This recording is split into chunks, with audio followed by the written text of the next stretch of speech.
Superboy Reed, whose latest album sings rock and talk, and 22nd anniversary edition is available now from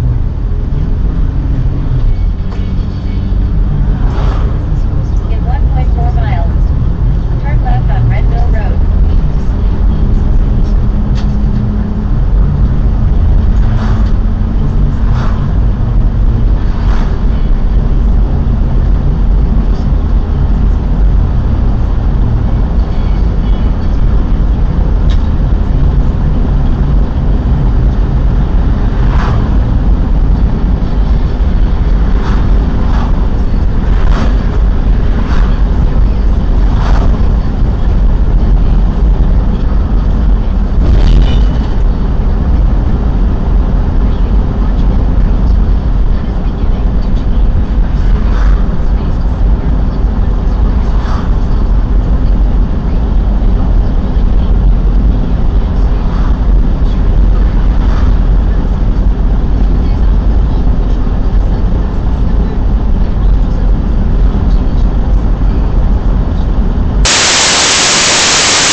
He could be investigated, arrested, and imprisoned. Did you see yourself as part of this system that is enforcing censorship worldwide?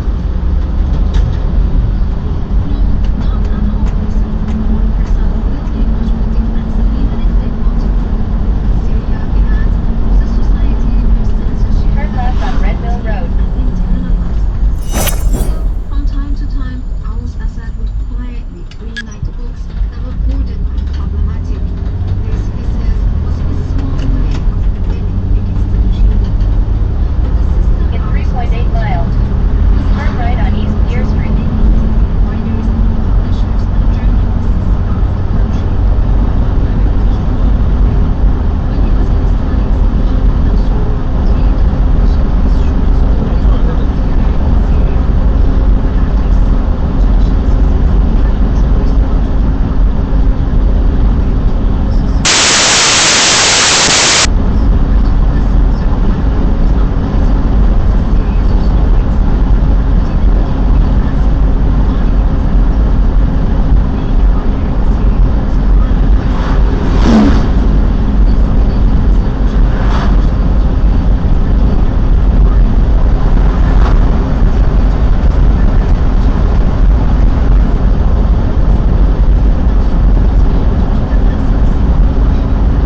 Deer Street. Not to mention the 10,000 jobs the plant will create.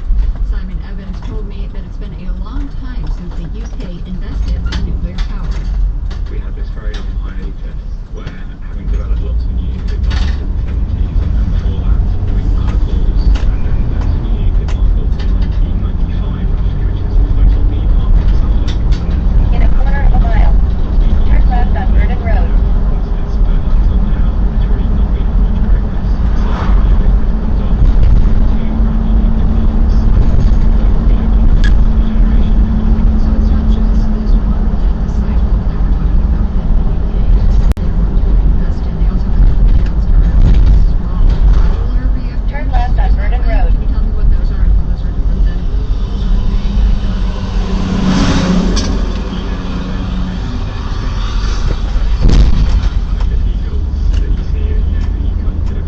Continue straight for 7 minutes to Patterson Road.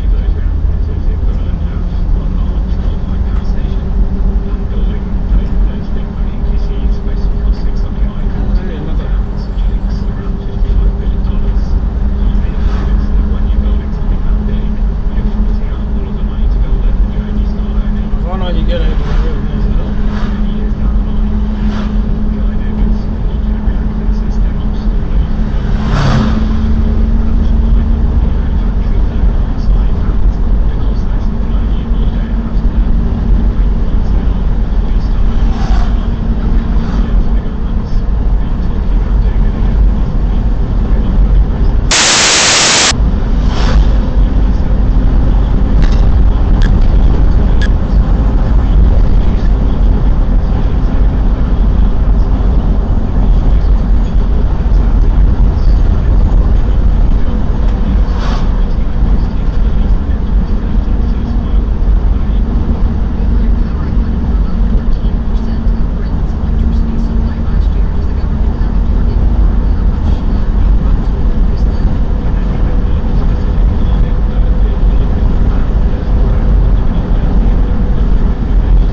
We're counting library hours.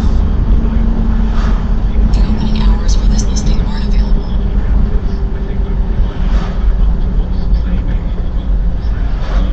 So basically just holding it constant. Well, not holding constant, but with the backdrop of demand increasing. So, we would need to see the electricity generation from nuclear kind of doubling. Right. But that really, mind you, that's quite ambitious. So increasing nuclear in Britain is being equated or sold by officials as, it's something that will create jobs and also reduce CO2. How does it compare on those two scores with wind and solar power, for example? I mean, in terms of the CO2 emissions, wind, solar, and nuclear all have incredibly low carbon footprints. I think the thing that's quite interesting in how the government's been pitching their plans, both for nuclear but also for kind of clean power in general, is that they're very much focused on There you go, right, that's over right. the last few years since Russia invaded Ukraine. We've had this huge energy crisis triggered by Russian carbon gas supplies to Europe, huge increase in the price of gas and therefore the price of electricity, particularly in the UK.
top of her on the pavement and clinging onto her makes it difficult for them, and when a shopkeeper intervenes, brandishing a fire extinguisher, they flee.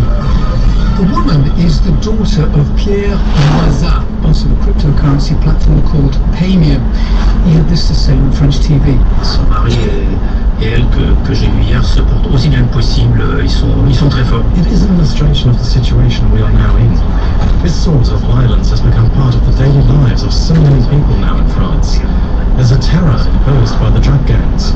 It is in any case the latest in a string of kidnappings, successful or not, that began at the start of the year when 5 armed men in the middle of the night broke into the home of the 36-year-old founder of the Ledger crypto startup, David Ballon, and his wife Amandine, and kidnapped them. Shortly afterwards, Ballon's business partner, Eric Larchevêque, started receiving messages including videos from the kidnappers. Message réclame une rançon, disent que David... The messages demanded a ransom. They said David had been captured and showed us a video. It clearly wasn't a film made using artificial intelligence. It was very realistic.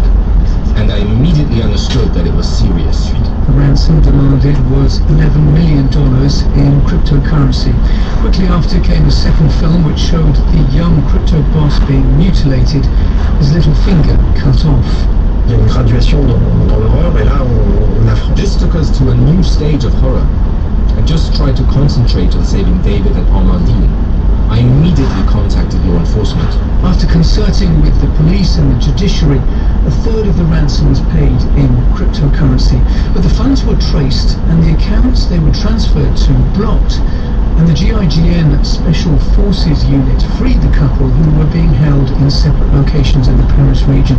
7 arrests have been made so far.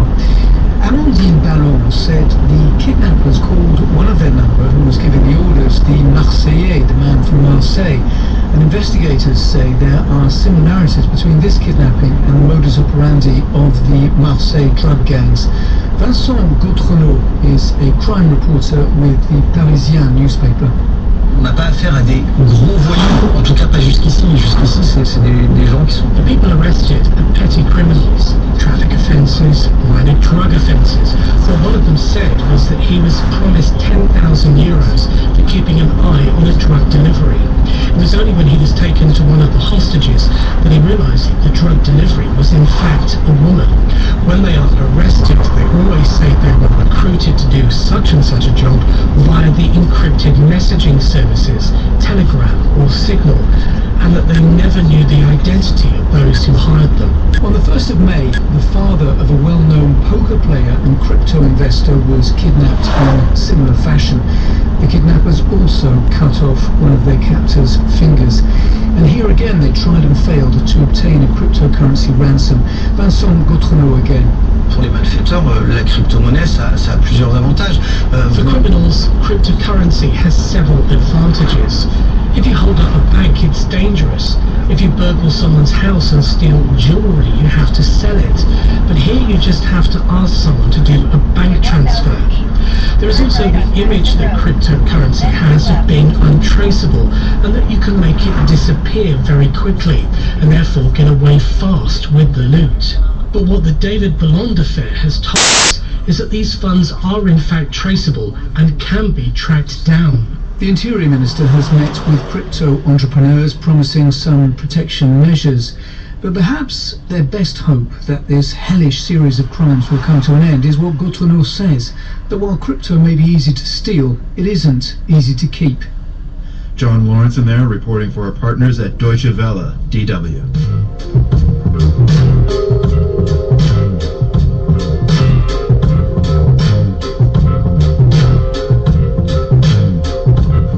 We've been reporting for months about negotiations to end or pause the war in Ukraine. Just ahead, a look at the main negotiator that Russia is sending to the table. You're listening to The World is supported by BetterHelp, committed to making mental health well-being a priority and offering support in taking on everything life demands, with therapists available to communicate via video, chat, or phone at betterhelp.com/public. And from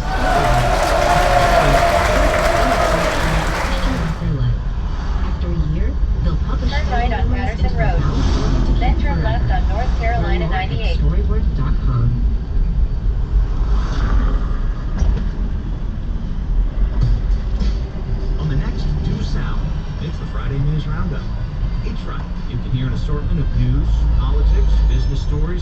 environmental happenings from across our state. A roundtable of reporters gives you an hour full of morsels of knowledge.